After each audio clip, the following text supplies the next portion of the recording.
Hello and welcome. My name is Evgeny Rusakov and you're watching TVP World interview from Vilnius. Negotiations between Russia and USA raise many questions. End of the conflict or ceasefire with the subsequent basing of peacekeeping forces. However, nobody talks about justice, simple justice that many people want. To discuss this aspect of peace talks, we are joined today by the Associate Professor at Yaroslav Mudryi National Law University and Vilnius University, Dr. Kateryna Latysh. Kateryna, glad to see you here with us today. Hello, glad to see you too. Thank you for joining. So, first of all, let's discuss those recent events that happened just a couple of days ago. How do you, as a Ukrainian citizen, feel about what happened in the White House recently during the Zelensky and Trump meeting?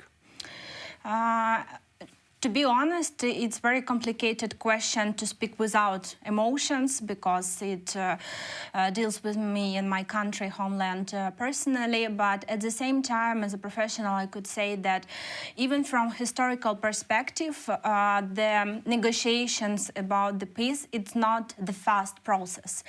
And we could see from the historian events also that it could take years of that. And I think that at this stage, this particular negotiations was one of the part of this negotiation process. So for that reason, I think that it's very early to make any kind of conclusions in a bad or in a good way. I'm proud of my president because he showed the position of Ukraine in the strongest way. Because if we could also see from, I saw the Prime Minister of Austria interview, he told, previous Prime Minister, and he also told that when you have negotiation with so powerful leader as Trump, you need to be strong and you need to show power of your country as well and not to be in the place of the victim. So from this perspective, I think that this negotiation was not bad. Let's move on to our main topic, justice, as I already mentioned.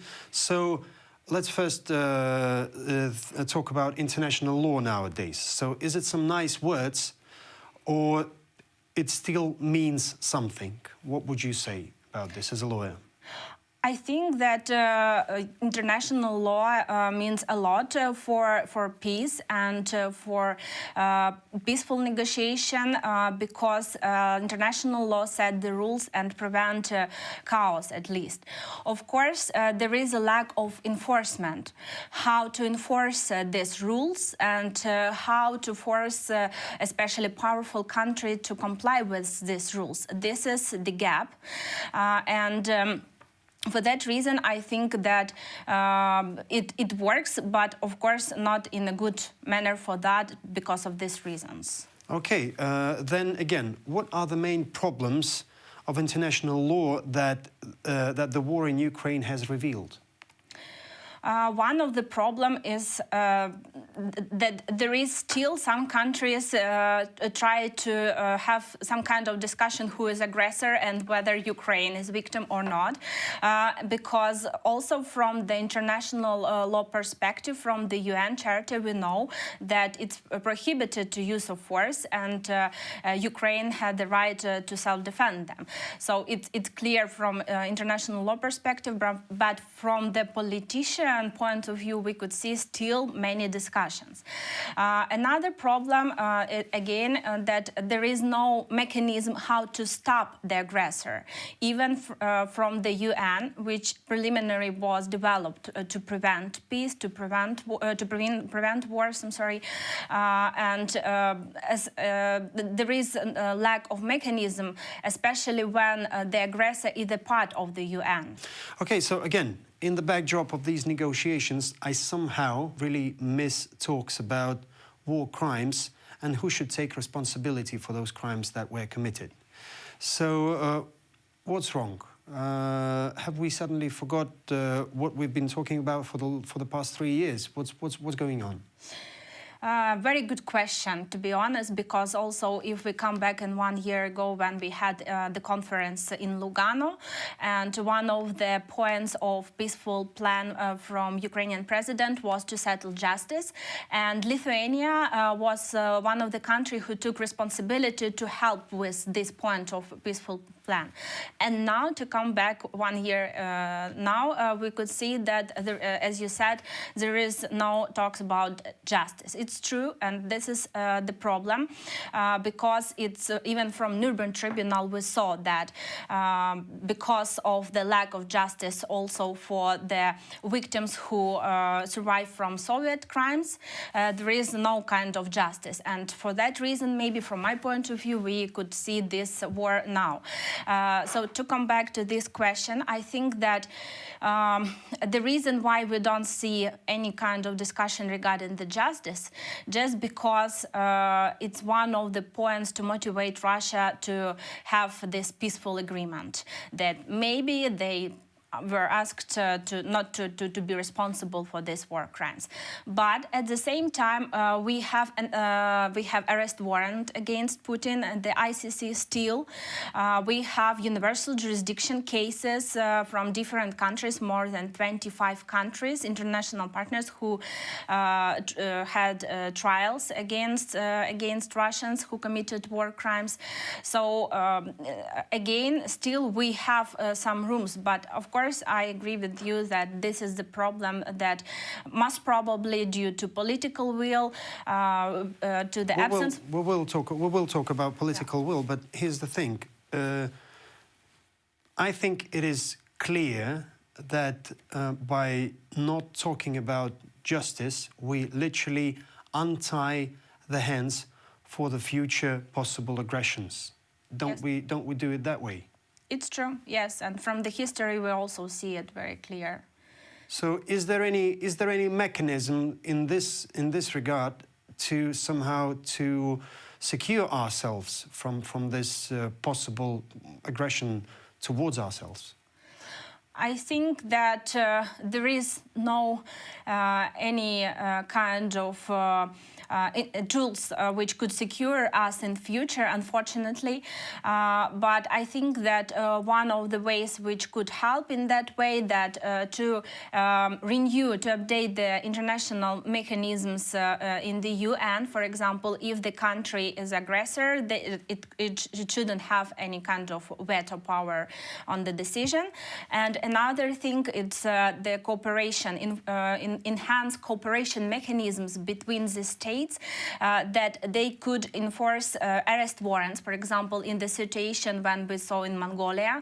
So I think that from these two ways, at least it could enhance the situation and prevent in future. For now, I think that if we could have any kind of these things, even from just on the level of saying that, I think it could prevent. Let me explain. We obviously see that the President of United States has a very controversial position towards Russia. And this literally mixes up all the cards, if you wish so. I'm not a political expert, I couldn't say. I could say only from the legal perspective, because also I think that not in the whole way it's fairy tale, because also as far as I know, even now in the level of European Parliament, there is a negotiation regarding the enforcement of this cooperation mechanism on the framework of the Rome Statute of the ICC, and they try to find the way how enhance these mechanisms of cooperation between the countries. So we literally need a world police officer that could be above everyone and could literally come and arrest the aggressor. Am I right? Yes, I think so. Okay, regarding political will, it's good that you've mentioned this, because journalists asked American congressmen from the Republican Party two simple questions. Did Russia attack Ukraine, and is Putin a dictator? In the context of the war in Ukraine, these two issues are directly linked to international law. So, to what extent does the enforcement of international law depend on political will? Again, we could see from the practice that it depends a lot on the political will, and when the head of the state has changed the way of the country how support and how they enforce international law has changed. We could see it from the previous president administration and even now very clear. But at the same time, the rules of international law, they stayed untouched, that they remains, and also we could see that it depends a lot on this politician will, how they are going to enforce that. So yes, this is the problem, and for that reason we have in these circumstances not only legal side but also we have diplomatic side, and through the diplomatic channels it's also one of the ways how countries motivated to be in compliance with international law. Do you yourself believe that international law can somehow still have power during these negotiations, and people will see justice? Very good question. I think that international law means, I couldn't say that it will have big power as we see now, because a lot of depends on the consent of the states. But from my perspective, as far as justice, it's not only about ICC or ICJ, but it's also about national jurisdictions, and it's also about universal jurisdiction when each of the country, including Lithuania, Poland, Switzerland, Sweden, Germany, in the framework of universal jurisdiction could support Ukraine in this justice process. So again, I think that we shouldn't rely only on one way. We need to use different ways and to establish this justice process, and using the experience, like national domestic experience of these countries who still could have this justice process even inside the country, and then to push and trying to impact, to have any kind of impact to other countries to motivate to support, because without any kind of support, of course, international law will not work. Okay. Final question, briefly. Would you come back to Ukraine if your country does not get security guarantees from the West? I live in Kharkiv, which is very close to Donetsk and Lugansk region, where the war started in 2014. So I feel the spirit of war almost for the whole these 10 years. And I would say that I didn't feel myself and my family didn't feel safely during even this 10 years. 10 yes, years. But still we wanted to stay at home and wanted to live and work in our country and so on. And I think that even these safety guarantees are very important for my country and for me personally, because I have family, I have small children, and it's crucial to have it. But at the same time, we have other countries such as Israel, for example, who are still living in the conditions of war. So I think that if countries could help to secure Ukraine, at least like peaceful citizens with defense air system or something like that, it could be some kind of safety guarantees. Because from my perspective, it's not enough just to sign some document such as Budapest Memorandum and then nothing happens.